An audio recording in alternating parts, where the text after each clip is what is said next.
Communist പാർട്ടിയുടെ ഈ രാജ്യവിരുദ്ധ പ്രവർത്തനങ്ങൾക്ക് ഇപ്പോൾ ചർച്ചയില്ലല്ലോ. അതെല്ലാം ഇന്ത്യൻ ആർക്കവൈസിലും ബ്രിട്ടീഷ് ആർക്കവൈസിലും ഡൽഹി ആർക്കവൈസിലും ഒക്കെ പച്ച പരമാർത്ഥമായിട്ട് കിടക്കില്ലേ. ബ്രിട്ടീഷുകാർ നടത്തിയിട്ടുള്ള ഇന്ത്യ വിരുദ്ധ പ്രവർത്തനങ്ങളുടെ നീണ്ട ചരിത്രം അതെല്ലാം പച്ച പരമാർത്ഥമായി. പക്ഷെ ആർക്കെങ്കിലും ചർച്ച ചെയ്യണോ? ഇപ്പോൾ ഇവിടെ AR റഹീം ഈ കഴിഞ്ഞ ദിവസം രാജ്യസഭയിൽ നിന്ന് പ്രസംഗിച്ചു. എന്താണ്? INA പടയാളികൾ അബ്ദുൾ ഖാദറും കുഞ്ഞനന്ദൻ നായരും രണ്ടുപേരും ഒരുമിച്ച് തൂക്കിക്കൊല്ലണം, ഞങ്ങൾ ഹിന്ദുവിൻ്റെയും മുസ്ലിമിൻ്റെയും പ്രതീകമാണ്, ഒരുമിച്ച് ബ്രിട്ടീഷുകാർക്കെതിരെ പോരാടി. അങ്ങനെ പറഞ്ഞു ഇല്ലെന്നൊന്നും എനിക്കറിഞ്ഞൂടാ, ഏത് ചരിത്രമാണ് അങ്ങനെ പറഞ്ഞു എന്നുള്ളത്. ആയിക്കോട്ടെ, ഇനി ഉണ്ടെങ്കിൽ തന്നെ അവരെ പിടിക്കപ്പെടാനുള്ള സാഹചര്യം എങ്ങനെ ഉണ്ടായി?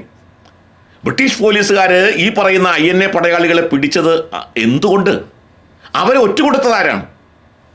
ഈ പറയുന്ന INA പടയാളികളെ ഒറ്റുകൊടുത്തു എന്ന് പറഞ്ഞ് 1996 ഒരു വൃദ്ധനായ കമ്മ്യൂണിസ്റ്റ് നേതാവ് കേരളത്തിൽ പത്രസമ്മേളനം നടത്തി പൊട്ടിക്കരഞ്ഞു. അദ്ദേഹത്തിൻ്റെ പേര് കാന്തലോട്ട് കുഞ്ഞമ്പു എന്നാണ്. കാന്തലോട്ട് കുഞ്ഞമ്പു പൊട്ടിക്കരഞ്ഞുകൊണ്ട് തങ്ങൾ ചെയ്ത പാതകം അദ്ദേഹം ഏറ്റുപറഞ്ഞു. അദ്ദേഹം പൊട്ടിക്കറിയാണ് ചെയ്തത്. അന്ന് പാർട്ടി ചെയ്ത പാതകമാണ്. പാർട്ടി പറഞ്ഞിട്ടാണ് താനൂർ കടപ്പുറത്തോ ഏഴിമല കടപ്പുറത്തോ, എനിക്കതിനകത്ത് ഒന്നുകൂടി ക്ലാരിഫൈ ചെയ്യേണ്ടി വരും. ഏഴിമല കടപ്പുറത്താണോ താനൂർ കടപ്പുറത്താണോ എന്ന് പറഞ്ഞുകൂടാ. INA പടയാളികൾ വന്നിറങ്ങിയപ്പോഴും അവരെ ബ്രിട്ടീഷ് പോലീസുകാർക്ക് ചൂണ്ടിക്കാണിച്ചു കൊടുത്ത് ഒറ്റുകൊടുത്ത് അവരെ അറസ്റ്റ് ചെയ്യിപ്പിച്ചത് കമ്മ്യൂണിസ്റ്റ് പാർട്ടിയുടെ പ്രവർത്തകരാണ്, കമ്മ്യൂണിസ്റ്റ് പാർട്ടിയുടെ നിർദ്ദേശപ്രകാരമാണ് എന്ന് പറഞ്ഞത് കാന്തലോട്ട് കുഞ്ഞമ്പുവാണ്.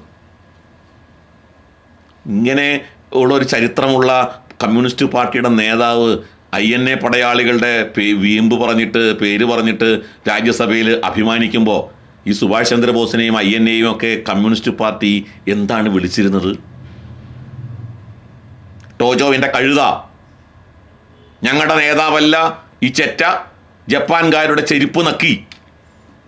ഇങ്ങനെ സുഭാഷ് ചന്ദ്രബോസിനെ ആക്ഷേപിച്ചിരുന്ന കമ്മ്യൂണിസ്റ്റ് പാർട്ടിയും INA പടയാളികളെ ബ്രിട്ടീഷുകാർക്ക് ഒറ്റുകൊടുത്ത കമ്മ്യൂണിസ്റ്റ് പാർട്ടി ഇപ്പം INA പടയാളികളുടെ പേരിൽ വീമ്പ് പറയാൻ ഇവർക്ക് നാണമില്ല, ഉളുപ്പുണ്ടോ? ഈ AR റഹീം എന്ന് പറയുന്ന രാഷ്ട്രീയ നേതാവിന് അല്പമെങ്കിലും ബൗദ്ധിക സത്യസന്ധതയുണ്ടോ ഇവർക്ക്? എന്താണ് ഇവരുടെ ചരിത്രം? കമ്മ്യൂണിസ്റ്റ് പാർട്ടിയുടെ ചരിത്രം എന്താണ്? എന്തുകൊണ്ടാണ് കമ്മ്യൂണിസ്റ്റ് പാർട്ടിയുടെ നിരോധനം 1942 ജൂലൈ മാസം 23 പിൻവലിച്ചത്? എന്തിൻ്റെ പേരിലാണ്? ബ്രിട്ടീഷുകാർ. എന്തായിരുന്നു ഇവർ തമ്മിലുള്ള ഡീൽ? കമ്മ്യൂണിസ്റ്റ് പാർട്ടിയും ബ്രിട്ടീഷ് സർക്കാരും തമ്മിലുള്ള ഡീൽ എന്തായിരുന്നു? അതിൻ്റെ ഏജന്റായി പ്രവർത്തിച്ചതാരാ? ഇതെല്ലാം ചരിത്രമല്ലേ? PC ജോഷി നടത്തിയ ചർച്ച. പാലോറ മാതയുടെ പൈസ കൊണ്ടൊന്നുമല്ല ദേശാഭിമാനി തുടങ്ങിയത്. ദേശാഭിമാനിയുടെ പ്രവർത്തനം ബ്രിട്ടീഷുകാരിൽ നിന്നും കൈപ്പറ്റിയ പണം ഉപയോഗിച്ചാണ്. അത് പറയുന്നുണ്ട്, ഞങ്ങൾക്ക് പണം തരണം, ഞങ്ങൾക്ക് ന്യൂസ് പ്രിന്റിൻ്റെ കോട്ട അനുവദിച്ച് കിട്ടണം. എന്തിനു വേണ്ടിയാ? നിങ്ങൾക്ക് വേണ്ടി പ്രചരണം നടത്താൻ. ഇതെല്ലാം ജപ്പാൻ വിരുദ്ധ പ്രചരണം, ജർമ്മനി വിരുദ്ധ പ്രചരണം നടത്താൻ വേണ്ടി നിങ്ങളുടെ പട്ടാളക്കാരെ സുഖിപ്പിക്കാൻ വേണ്ടി ഒക്കെ എല്ലാം ഞങ്ങൾക്ക് അസൗകര്യമാണ്. എന്താ? ഞങ്ങളുടെ നേതാക്കന്മാർ ജയിലിൽ കിടക്കുകയാണ്. അതുകൊണ്ട് ബ്രിട്ടീഷുകാർക്ക് വേണ്ടി പ്രചരണം നടത്താൻ ഞങ്ങൾക്ക് കഴിയുന്നില്ല. ഞങ്ങളുടെ നേതാക്കന്മാരെ വെറുതെ വിടണം, തുറന്നു വിടണം. ഇതെല്ലാം ചരിത്രമാണ്. അപ്പോൾ ഈ ചരിത്രത്തെ മുഴുവൻ തമസ്കരിച്ചുകൊണ്ട് രാജ്യസഭയിൽ നിന്ന് പ്രസംഗിക്കുകയാണ്. അതുകൊണ്ട് പറഞ്ഞു, ഒരു ലെവലേശം ബൗദ്ധിക സത്യസന്ധത, ചരിത്രത്തോട് നീതി പുലർത്തുന്ന സമീപനം ഇതപര്യന്തം കമ്മ്യൂണിസ്റ്റ് ചരിത്രകാരന്മാർ പുലർത്തിയിട്ടില്ല. അത് അവരിപ്പോഴും തുടർന്നു പോവുകയാണ്.